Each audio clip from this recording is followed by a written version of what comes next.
Thank you very much. I wish everyone a nice evening. I'll just finish a little, we've been running. I'll start this press conference a little differently. I want to defend myself against the dirty practices of Markíza TV. And I mean it dead serious, because what this TV is doing, to the detriment of the government and the Prime Minister, is absolutely unacceptable. Mr. Editor, I don't know who you are, but either you have spaghetti in your head instead of brain matter, which is holding your ears, or for every dirty thing you write against the government and me, you receive bonuses from someone. Mr. Editor, how many contributions have you made to the fact that, for example, Mr. Šimečka's family is being executed in Brusar? Of course, you have never done that, because you are completely clearly included. Ladies and gentlemen, I will not accept if someone manipulates the facts here. This morning there was a committee for European affairs where we talked about sanctions, where we informed that Slovakia was behind the fact that 3 people were removed from the sanctioned list. We talked about the fact that sanctions will have a completely different meaning for a while, and that if they were to be an obstacle to peace between Russia and Ukraine, we are ready to veto them. And today no decisions were made on any sanctions. Markí, of course, made a contribution that I was saying one thing at home and doing something else in Brusar. Although I remind you once again, either study it, if you don't know English, then go learn English. Today, the European Council did not decide on any sanctions. Once again, she didn't decide anything. So I would ask a few editors, either apologize, or of course you are creating the conditions for the owners of your television to have a big problem with the license in the future. But these are dirty things that I simply will not accept. If you are taught this against the government, then you have a very bad addressee in my case. Today's summit, ladies and gentlemen, was basically devoted to 5 topics that I chose. Although there were even more, but what are the essential things? It is these 5 areas. Of course, the topic of Ukraine dominated, where, as you well know, for reasons that Hungary has, it does not support documents related to Ukraine, so it was a similar format to the last time, that we actually only approved the statement of the President of the European Council, to which 26 member states of the European Union subscribed. As for this document, which is nothing special, nothing new, there are, above all, provisions that are important for us. As for providing military assistance, it is an individual matter for each state. We repeat that we do not provide any military assistance in the form of military gifts to Ukraine. And then there is the initiative of the so-called the Minister of Foreign Affairs of the European Union, Mrs. Kaja Kalasova, that the member states should collect 30 to 40 billion euros. This should be some immediate financial assistance for Ukraine, with which ammunition, missiles, some artillery equipment should be purchased. I am grateful to our people, who worked very honestly before the preparation and start of this summit, that we inserted the word voluntarily into this paragraph. So this whole mechanism is voluntary, whatever you give, whatever you don't give. I announced, and our people also announced, that we will not participate in this collection, of course, because it could be up to 250 million euros. I can't imagine that Slovakia would donate 250 million euros to Ukraine today for missiles, ammunition, or some cannons. Other things, compulsory driving, something like that, were not written in this document regarding Ukraine. But here, my colleague, of course, saw the sanctions there, I don't know where, read it 3 to 5 times and crossed it out there. Then there was a meeting with the UN Secretary General, Mr. Guterres.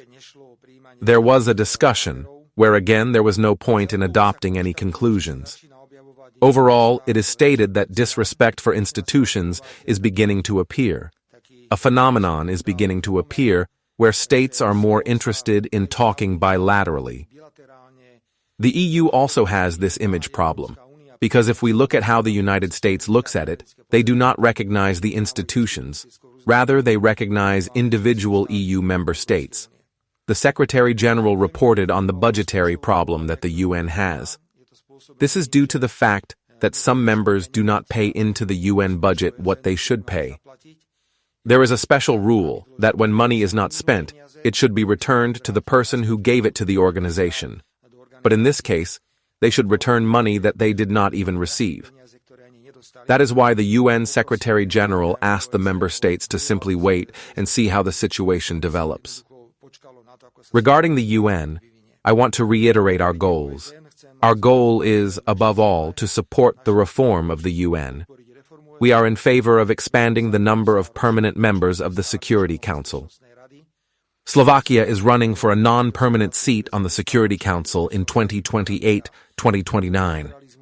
Multilateralism is a form of foreign policy that we fully respect.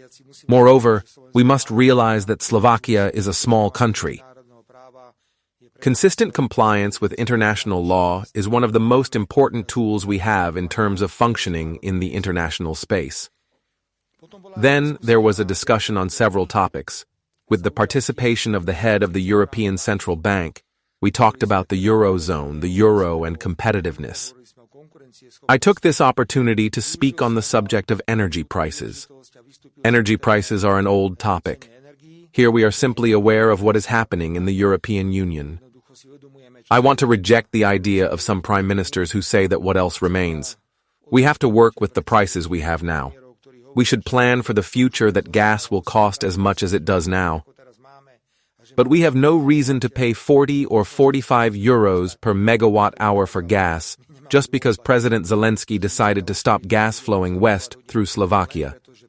The European Commission has put forward several action plans. You have certainly followed this well.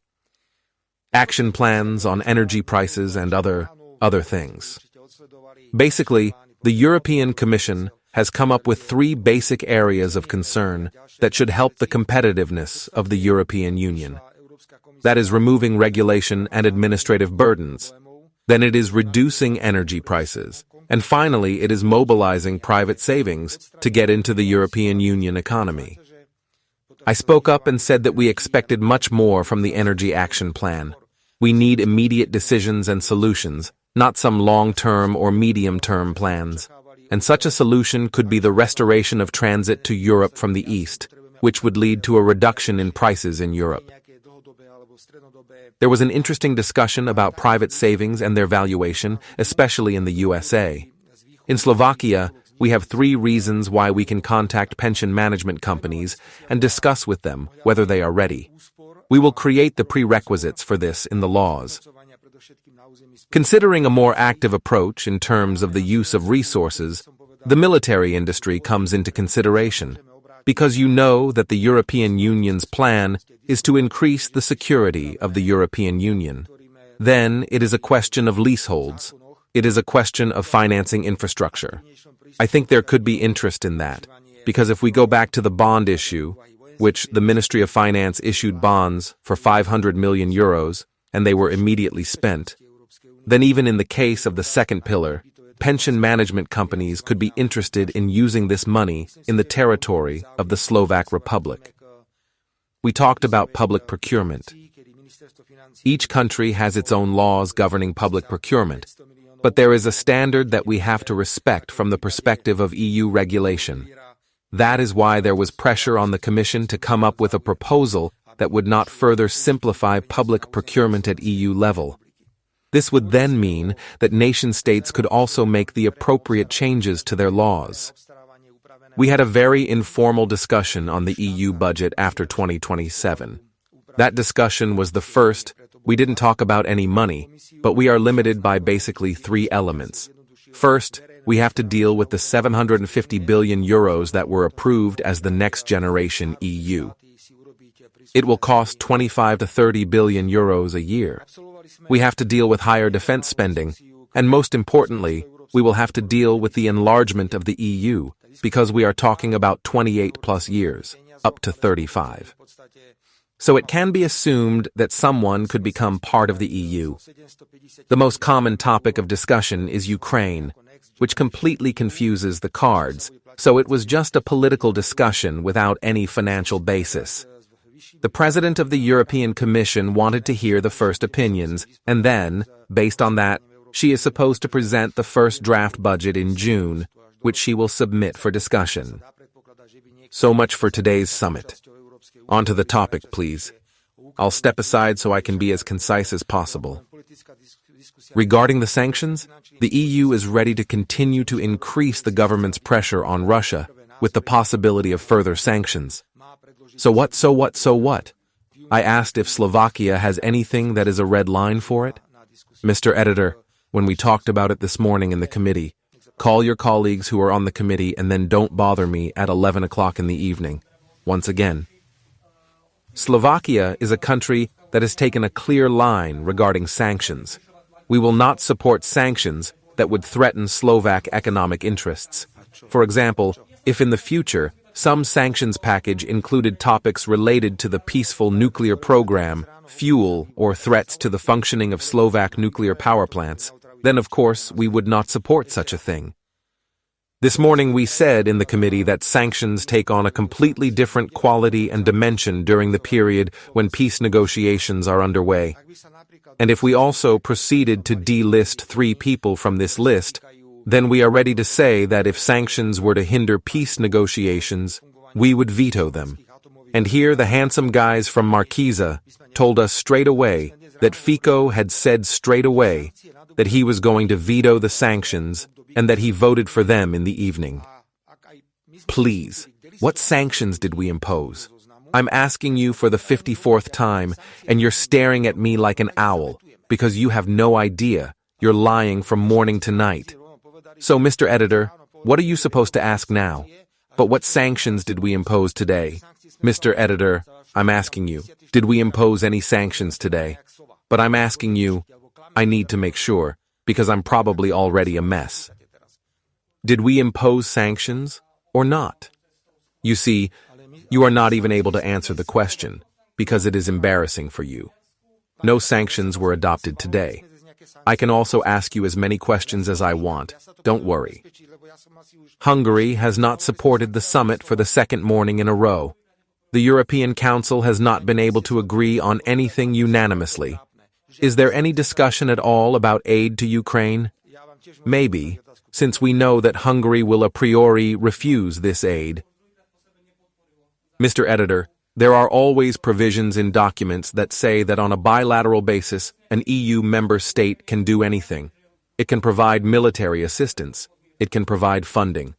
Even a plan or initiative that came from the so-called The Minister for European Affairs, or the EU, came up with the idea that some amount of money should be collected from the national budget. And this money was to be used to buy artillery, ammunition, missiles, and there were some other purposes in this regard. If individual countries want to do it, they can do it. But this is the 2nd time, because the Hungarians have outstanding accounts with the EU, and when it comes to funds, it's a whole problem. We're talking about funds. The Hungarians have funds withheld. So the Hungarians simply do not approve those parts of the documents that concern Ukraine. But we did not approve anything today, and if we approved those conclusions, there is nothing in those conclusions that would bring Slovakia. Classic conclusions, where it is said that the Union supports peace, also supports peace in Ukraine. The Union says that it will help individuals for each member country. The Union says that if it is some kind of plan to collect money, then it is voluntary, so everyone can do it based on their own efforts. There was nothing else there that should have bothered us in any way. So I don't know how we're going to proceed, whether the Hungarians will use this same recipe at every meeting or at every summit. I don't know. But I had no reason, just as I had no reason at the last summit meeting, when I said that if gas transit is mentioned there, I have no reason to veto. Of course, you also made a nice circus around it as soon as it is true. You are trying at all costs to create the image that what I say at home and then what I do abroad is not credible. I am acting exactly according to the conclusion of the European Affairs Committee. We have said this 1,000 times this morning. This is what I am going to do today in Brussels. And exactly according to what happened this morning, I did in Brussels. The chairman of the European Affairs Committee, Mr. Ferenczak, even gave me a resolution of this committee, in which the committee decided that it strongly supports the cohesion policy, that when we talk about the budget for 2028 and beyond, that Slovakia should therefore follow the cohesion policy, the common agricultural policy, because the direct payments that Slovak farmers receive represent on average only about 80% of the average that comes there. So I don't know how the world will continue to work, but I was also in a situation where I vetoed the conclusions. You remember, with mandatory quotas. You have the right to that. It is dangerous that today several people have opened the topic of whether it is not time to switch to a qualified majority in foreign policy. But that is the end of the EU. This is, for example, a red line for us. Slovakia will never agree to changes to the fundamental EU treaties in the spirit that other countries could decide on our foreign policy positions. So imagine if they decided today that you have to give 250 million from the state budget for works, ammunition, and missiles. Then, what is the significance of such membership in the EU? None. For this reason, this discussion was opened by several prime ministers, but I have to appreciate the position of the EU president, who named it very precisely. What are the huge risks of such a decision if we were to make it? But I cannot comment. You know that I respect Viktor Orbán very much. He is a sovereign, clever politician. He protects the national interests of Hungary. I'm going a different way. My way is for us to handle and ensure the implementation of what is important for the Slovak Republic. We needed to get the ministers' volunteers involved in the initiative, involve our diplomats, and that was it. We needed some mention of the summit in the past to get into the conclusions. We fought, and it got there. There were quite a few things like that. Simply put, I am going a different way. And this is the spirit in which the representatives, colleagues, and prime ministers who work here within the European Council perceive it. Yes, Mr. Editor, it happened in such a way that there was an agreement that the President of the European Commission only gave the basic outlines. Again, the documentary was published yesterday, I think, at 7:02 p.m. And there was an agreement that there would be no discussion about it. Now they are still trying to get us to look at it at home, to start calculating what is a favorable division for us.